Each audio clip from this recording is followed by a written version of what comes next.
AP intermediate ఫలితాలు విడుదల చేస్తున్నారు. ఇప్పుడు లైవ్లో చూద్దాం. 2 months in declaring these results, so the situations are not in our control. Second thing, the last one is that I have one announcement to make, that the board of intermediate will not sanction the advertisement of these results.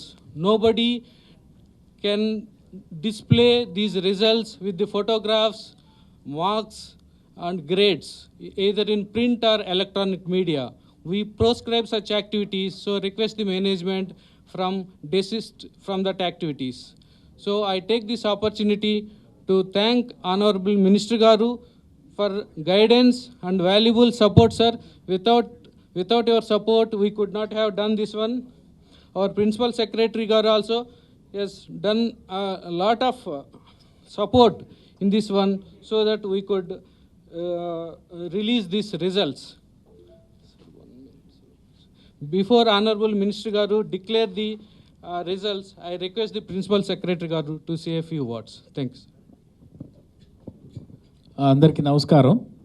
గౌరవ మంత్రివర్యులకు, మన secretary of the board of intermediate education, senior officers from the board, friends from the media. ఇప్పుడే commissioner గారు చెప్పినట్టు today is a golden day for the state of AP. I think ఈ senior secondary exam results, if I'm not mistaken, first in the country we are announcing. So I'll take this opportunity to congratulate Ramakrishna Garu, our commissioner, and his team, his entire team. Board of Intermediate lo చాలా కృషి చేశారు, particularly in the challenging times of COVID, and without an incident decentralized చేసాము, and we have taken all the protocols issued by MHA, and we ensured the safety of the teachers, and within a short time, and they have done exceedingly well. I congratulate all the lecturers who participated in these camps, and today we are here with you with these results. And of course, as our commissioner has said, without the blessings of our minister, all this would not have happened. So on behalf of the board, I also thank our honorable minister.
అందరికీ నమస్కారం.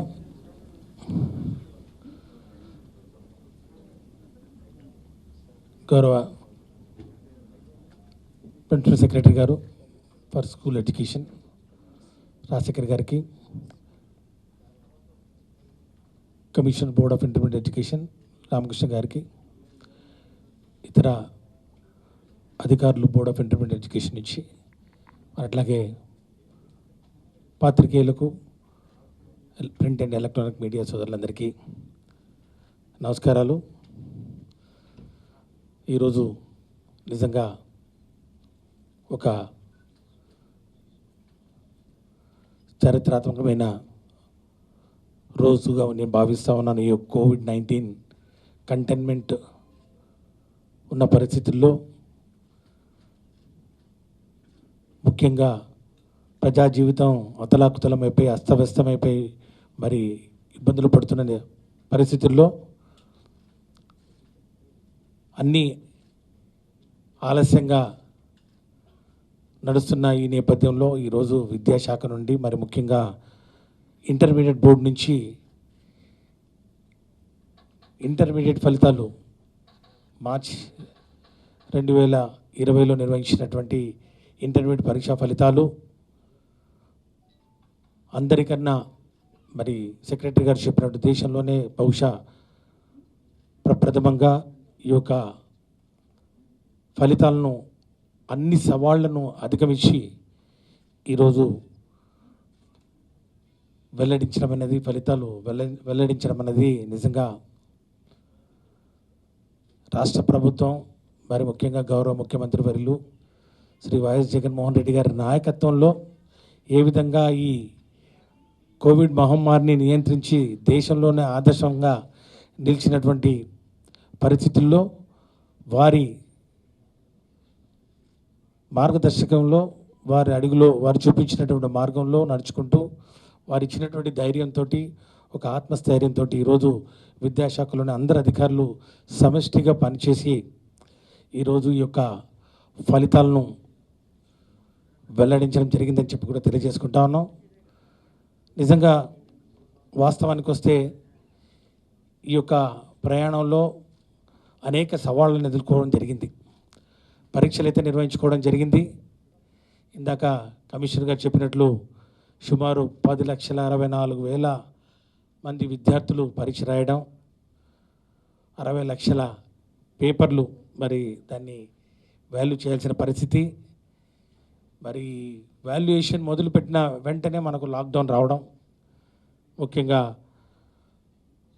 19 మార్చిన valuation మొదలు పెడితే 23వ తారీఖున మనకు lockdown మరి ప్రకటించడం జరిగింది కేంద్ర ప్రభుత్వం. అంటే పట్టుమని 4 రోజులు కూడా నడవకముందే లాక్డౌన్. ఇక ఎప్పుడు మరి నార్మల్ లైఫ్కు వస్తుందా అనేది మరి ఇట్ ఈస్ ఎనీబడీస్ గెస్. ఇలాంటి పరిస్థితుల్లో తిరిగి మళ్ళా లాక్డౌన్ 11వ తారీఖున మళ్ళా కమెంట్స్ అయిన పరిస్థితి మనం చూసాం. మరి ఆ రోజు నుంచి మరి లాక్డౌన్ తర్వాత ఈ యొక్క వాల్యుయేషన్ను స్టార్ట్ చేసుకోవడం జరిగింది. సుమారు 25 రోజుల పాటు, అంటే 11 మే నుంచి 6 జూన్ వరకు 25 రోజులు, లాక్డౌన్కు ముందు ఒక 4 రోజులు, అంటే సుమారు ఒక నెల రోజుల పాటు ఈ యొక్క కార్యక్రమాన్ని ఎలాంటి ఇబ్బందులు లేకుండా నిర్వహించాల్సిన మరి పరిస్థితుల్లో 100% అనుకున్న ప్రకారం ఈ యొక్క స్పాట్ వాల్యుయేషన్ కూడా నిర్వహించుకోవడం జరిగింది. ఎందుకంటే ఇంకా అందరిలో ఎంతో భయాందోళనలు, ఎన్నో అనుమానాలు, ఈ యొక్క మహమ్మారి ఏ విధంగా ప్రబలిపోతుందో మనం చూస్తూ ఉన్నాం. దీన్ని కట్టడి చేయడం, దీనికి ఒక పద్ధతి అంటూ లేకుండా పోయిన పరిస్థితుల్లో ఒక ప్రోటోకాల్ చేస్తూ జోన్ల వారీగా వీటిని విభజన చేస్తూ టెస్టులను పెంచుతూ పూర్తిగా ఈ యొక్క కోవిడ్-19 వైరస్ను మరి నియంత్రణలోకి తీసుకొస్తూ ముఖ్యమంత్రి గారు మరి ఇచ్చినటువంటి ఆ నాయకత్వం, చూపించినటువంటి ఆ మార్గం నిజంగా దేశానికే ఆదర్శం అని చెప్పి కూడా ఈ సందర్భంగా సవినీయంగా మనవి చేసుకుంటూ అదే మార్గంలో ఈ యొక్క స్పాట్ వాల్యుయేషన్ కూడా నిర్వహించుకోవడం జరిగింది. సాధారణంగా అయితే 13 జిల్లాల్లో స్పాట్ వాల్యుయేషన్ జరుగుతుంది. కానీ చాలా చోట్ల లాక్డౌన్ ఉన్న పరిస్థితుల్లో, బయటికి రాని పరిస్థితుల్లో మరి ముఖ్యంగా ఈ స్పాట్ వాల్యుయేషన్ చేసినటువంటి ఎగ్జామినర్స్కు ఇబ్బంది కలుగుతున్న పరిస్థితుల్లో సెంటర్స్ పెంచాల్సిన పరిస్థితి ఏర్పడింది. వెనకాడకుండా మరి సెక్రటరీ గారు, మరి కమిషనర్ గారు అందరికీ ధైర్యం చెప్తూ, అందరితో వీడియో కాన్ఫరెన్స్లు నిర్వహిస్తూ, అందరి సలహాలు సూచనలు తీసుకుంటూ ఒక చక్కటి మార్గదర్శకాన్ని మరి కల్పిస్తూ ఈ సెంటర్స్ను 46 సెంటర్లకు పెంచి సుమారు 25,238 మంది ఎగ్జామినర్స్ను మరి ఈ యొక్క కార్యక్రమానికి మరి ముందుకు దించి వారితోటి ఈ యొక్క వ్యాలిడేషన్ మరి వాల్యుయేషన్ జరిపించడం జరిగింది. అన్ని కార్యక్రమాలు ముఖ్యంగా ఎస్ఓపిని ఒకటి తయారు చేసుకోవడం జరిగింది. ఏ విధంగా ఈ ఎగ్జామినేషన్ సెంటర్స్ను మరి నిర్వహించాలి, ఏ విధంగా రోజు మరి మార్నింగు ఈవినింగు శానిటైజేషన్ చేయాలి, ఏ విధంగా థర్మల్ స్కానర్స్ తోటి టెస్టింగ్ చేయాలి, శానిటైజేషన్ పెట్టాలి, ప్రతి ఒక్కరికి మాస్కులు అందించాలి, మరి అట్లాగే అక్కడ పనిచేస్తున్నటువంటి సిబ్బందికి గ్లౌజ్ ఇవ్వాల్సిన పరిస్థితి ఉంది.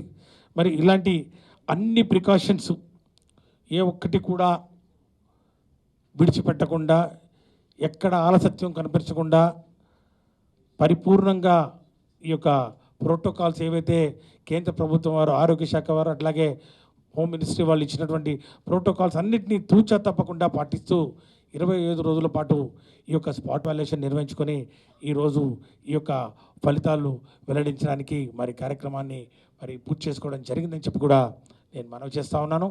మరి రాబోయే రోజుల్లో కూడా ఖచ్చితంగా ఈరోజు ఇంటర్మీడియట్ బోర్డు ఏ విధంగా అయితే స్పాట్ వాల్యుయేషన్ నిర్వహించి మరి రాబోయే రోజుల్లో మరి ఈ యొక్క అడ్వాన్స్ సప్లిమెంటరీస్ నిర్వహించబోతుందో ఇది ఖచ్చితంగా అందరికీ ఆదర్శవంతంగా నిలుస్తుందని చెప్పడంలో ఏమాత్రం సందేహం లేదని చెప్పి కూడా తెలియజేస్తూ ఉన్నాను. ఎందుకంటే ఇంకా చాలా చోట్ల పరీక్షలు నిర్వహించాల్సి ఉంది.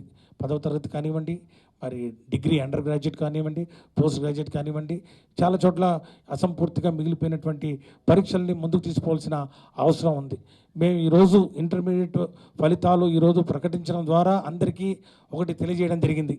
అన్ని ప్రికాషన్స్ తీసుకొని ముఖ్యంగా పనిచేస్తున్నటువంటి సిబ్బంది కానివ్వండి, అధ్యాపకులు కానివ్వండి, వారి యొక్క ఆరోగ్య భద్రత ప్రధాన అంశం ఈరోజు రాష్ట్ర ప్రభుత్వానికని తెలియచెప్పే విధంగా ఒక్కటంటే ఒక్క ఇన్సిడెంట్ కూడా మరి ఏది పాజిటివ్ కేసు లేకుండా పరిపూర్ణంగా నిజంగా దేవుడి దయ, మరి అట్లాగే మా నాయకుడు ముఖ్యంగా మా ముఖ్యమంత్రి గారు ఇచ్చినటువంటి ఆత్మస్థైర్యంతో ఈరోజు మేము ఈ యొక్క ఇంటర్మీడియట్ ఫలితాలని ప్రకటించుకోగలిగామని చెప్పి కూడా తెలియజేస్తూ, మరి ఈరోజు కమిషనర్ గారు చెప్పినట్లు అనేకమైన సంస్కరణలు కూడా చేపట్టడం జరిగింది. ఈ సంవత్సరం అధికారంలోకి వచ్చి ఏడాది పూర్తయిన సందర్భంగా ఈరోజు మేము గర్వంగా చెప్పగలం, విద్యాశాఖలో జరిగినటువంటి పెను మార్పులు ఏవైతే ఉన్నాయో, సంస్కరణలు కానివ్వండి, సంక్షేమ కార్యక్రమాలు కానివ్వండి, మరి ముఖ్యంగా మరి పారదర్శకత కానివ్వండి, నిజంగా ఖచ్చితంగా రాబోయే రోజుల్లో దేశానికి ఒక ఆదర్శంగా ఆంధ్రప్రదేశ్లో జరుగుతున్నటువంటి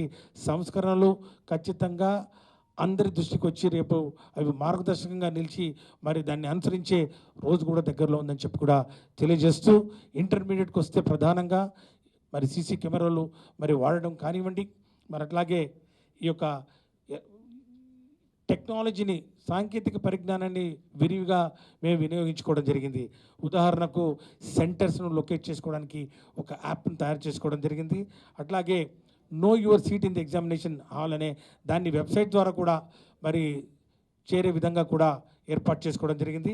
ఇలా అనేక సంస్కరణలను మరి అమలు చేస్తూ మరి ఈరోజు ముందుకు వచ్చి ఈరోజు ఈ యొక్క ఫలితాలను ప్రకటించడం జరిగింది. ఇక ఫలితాలకు వస్తే ఒక చిన్న అనాలిసిస్, ఈ యొక్క ఇంటర్మీడియట్ పరీక్షా ఫలితాలు 2020 మార్చిలో నిర్వహించిన ఆ పరీక్షల ఫలితాల మరి సమీక్ష ఒకసారి చూసుకుంటే, మొదటి సంవత్సరంలో ఫస్ట్ ఇయర్ ఇంటర్మీడియట్లో 5,07,230 మంది పరీక్షలకు హాజరు కాగా 3,05,60 మంది పాస్ అవడం జరిగింది. పాస్ పర్సంటేజీ మొదటి సంవత్సరానికి 59%. అట్లాగే సెకండ్ ఇయర్కి వచ్చినట్లయితే 4,35,655 మంది మరి పరీక్షకు హాజరవడం జరిగింది. అట్లాగే 2,76,389 మంది పాస్ అవడం జరిగింది. Pass percentage 63%.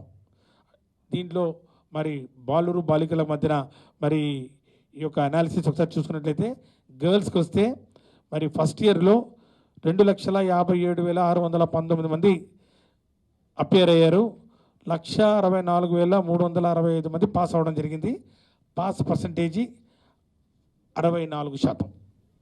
ఇది బాలుర కన్నా బాలికలు అత్యధికం. ఎందుకంటే బాలురకు వస్తే ఫస్ట్ ఇయర్లో అపియర్డ్ 2,49,611, పాస్డ్ 1,36,195 మంది, పాస్ పర్సంటేజ్ 55%. సో మొదటి సంవత్సరం బాలురు 50% మంది పాస్ అవుతే గర్ల్స్ 64%, అంటే 64% పాస్ అవడం జరిగింది. సెకండ్ ఇయర్కి వస్తే గర్ల్స్ 2,22,798, 2,22,798 మంది అపియర్ కాగా 1,49,010 మంది పాస్ అవడం జరిగింది. Pass percentage 67%. అట్లాగే బాలురకు వస్తే బాలురు 2,12,857 మంది అపియర్ అవడం జరిగింది. పాస్ అయిన వాళ్ళు 1,27,379 మంది, పాస్ పర్సంటేజీ 60%. ఇక జిల్లాల వారీగా పాస్ పర్సంటేజీ ఒకసారి విశ్లేషించుకుంటే top 3 districts: Krishna first year 70%, second year రిజల్ట్స్లో 70% మరి సాధించి మొదటి స్థానంలో ఉంది. అట్లాగే వెస్ట్ గోదావరి అండ్ గుంటూరు మొదటి సంవత్సరం 65% పాస్ పర్సంటేజెస్ తోటి రెండో స్థానంలో ఉండగా, సెకండ్ ఇయర్లో వెస్ట్ గోదావరి 71% తోటి రెండో స్థానంలో ఉంది.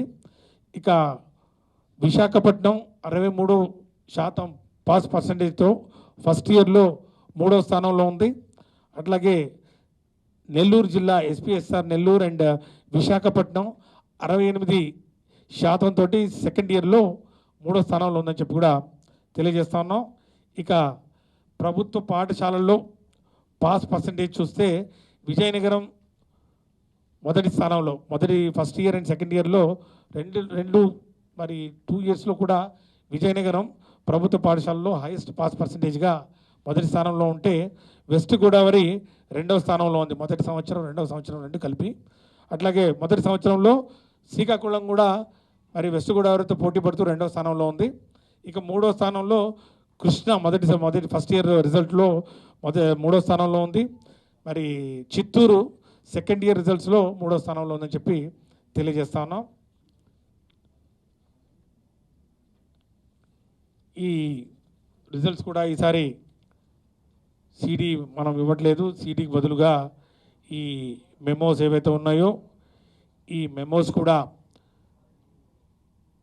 వెబ్సైట్లో పెట్టడం జరిగింది. సుమారు 17 వెబ్సైట్స్ను మరి ఈరోజు గుర్తించి వాటికి లింక్ను కూడా ఇవ్వడం జరిగింది. ఆ వెబ్సైట్ లిస్ట్ కూడా మీరు స్క్రీన్ మీద చూడొచ్చు. ఆ స్క్రీన్ మీద ప్రధానంగా ఫస్ట్ ఇయర్ రిజల్ట్స్ మాత్రం వాటికి సంబంధించి సబ్జెక్టు వారీగా మార్కులు మరి ఇవ్వడం జరుగుతుంది. ఎందుకంటే ఈ సంవత్సరం నుంచి మనం గ్రేడింగ్ విధానానికి స్వస్తి పలికి మరి మార్క్స్ ఇవ్వడం ప్రారంభించడం జరిగింది కాబట్టి అది ఫస్ట్ ఇయర్కి వర్తిస్తుంది. ఇక సెకండ్ ఇయర్కి వస్తే ఇంకా ఈ గ్రేడింగ్ సిస్టమ్ కంటిన్యూ అవుతుంది. ఎందుకంటే ఫస్ట్ ఇయర్ వాళ్ళ గ్రేడింగ్ ఇచ్చారు కాబట్టి సెకండ్ ఇయర్ కూడా వాళ్ళకి గ్రేడింగ్ విధానంలో వారికి కూడా మరి రిజల్ట్స్ను మరి వెబ్సైట్లో పొందుపరచడం జరిగింది. ఈ షార్ట్ మార్క్స్ మెమో కూడా ఈరోజు వెబ్సైట్లో అప్లోడ్ చేయడం జరిగింది. 15వ తారీఖు నుంచి కూడా ఈ యొక్క మార్క్స్ మెమో విద్యార్థులందరికీ అందుబాటులో ఉంటుంది.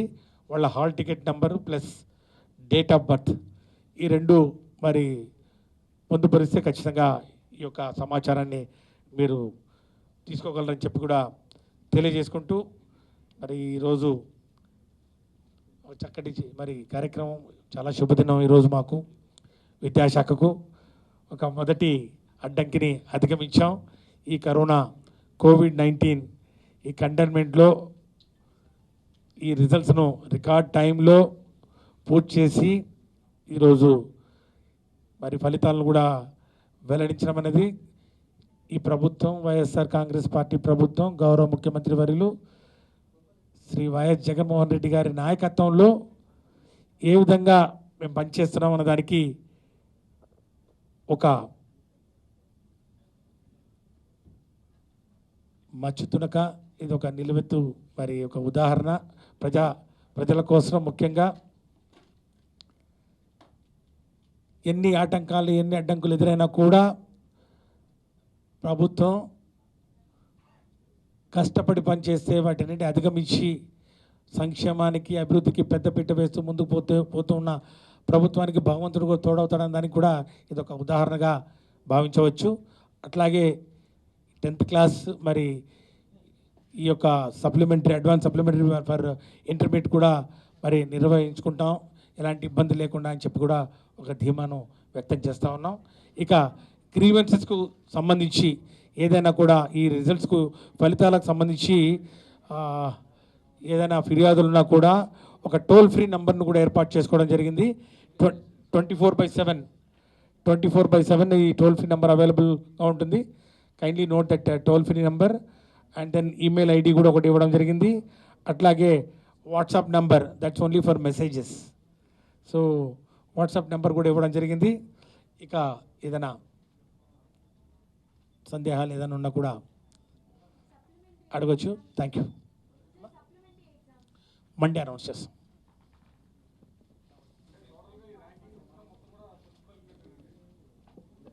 అంటే ఇక రాబోయే రోజుల్లో అబ్సల్యూట్ మార్క్స్ సబ్జెక్ట్ వారికి ఇవ్వడం జరుగుతుంది. ఆల్రెడీ ఈ సంవత్సరం ఫస్ట్ ఇయర్కి ఇవ్వడం జరిగింది.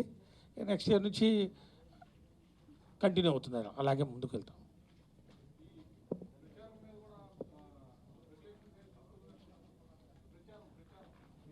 చెప్పారు కదా, ఈ టీవీ అడ్వర్టైజ్మెంట్స్ కానివ్వండి, తర్వాత ఈ యొక్క ఫొటోస్ క్యాండిడేట్స్ ఫొటోస్ డిస్ప్లే కానివ్వండి, అవన్నీ మరి పూర్తిగా నిషిద్ధం. అలా ఎవరైనా చేస్తే కూడా ఆ యాజమాన్యాల మీద ఖచ్చితంగా చర్యలు తీసుకుంటాం.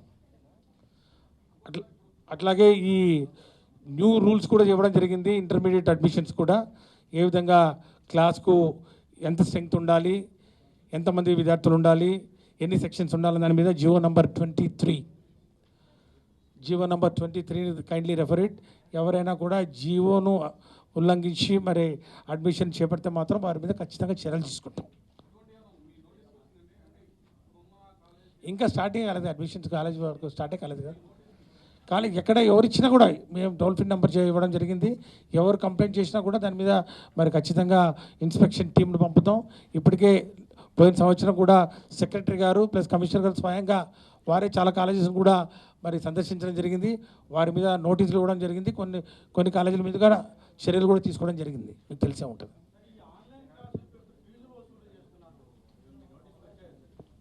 ఎక్కడైతే ఎవరైతే ఈ ఫీజులు ఏవైతే ఉన్నాయో వాటి మీద వాట్సాప్ కొన్ని మెసేజ్లు వచ్చాయి. మేము మరి సెక్రటరీ గారికి కమిషనర్ గారికి కూడా ఇవ్వడం జరిగింది. మాకు చెప్తాను.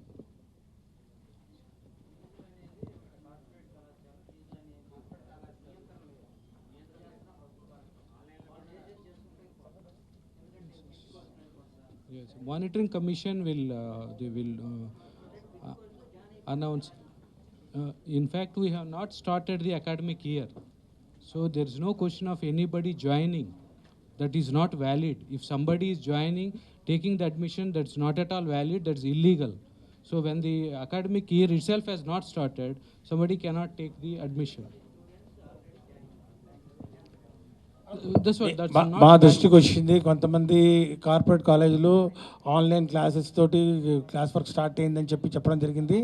అది ఇంకా ఎస్టాబ్లిష్ కాలేదు. ఖచ్చితంగా దాని మీద మరి చూస్తూ ఉన్నాం. ఫీజులు కూడా మేము చెప్పడం జరిగింది. Regulatory and monitoring commission chairperson కూడా ఆల్రెడీ దాని మీద వారు ఒక పత్రికా ప్రకటన ప్రెస్ కాన్ఫరెన్స్ కూడా పెట్టడం జరిగింది. ఎవరు కూడా ఈ 1 year ఫీజు వసూలు చేయకూడదు. కేవలం ఫస్ట్ క్వార్టర్ ఫీజులు మాత్రమే వసూలు చేయాలి. అది కూడా ఇన్స్టాల్మెంట్స్లో వసూలు చేయాలి. ఆ ఇన్స్టాల్మెంట్ కూడా ఆ ఇన్స్టాల్మెంట్కి మధ్యన గ్యాప్ కనీసం 45 days ఉండాలని చెప్పి వారు చెప్పడం జరిగింది.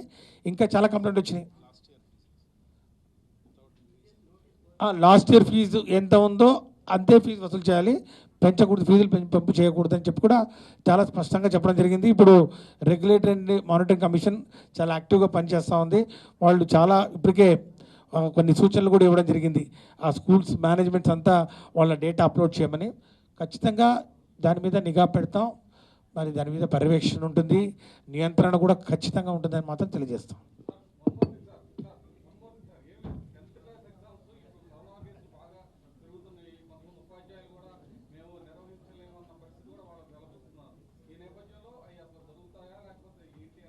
ఆల్రెడీ అనౌన్స్ చేసాం యాజ్ పర్ షెడ్యూల్ అని.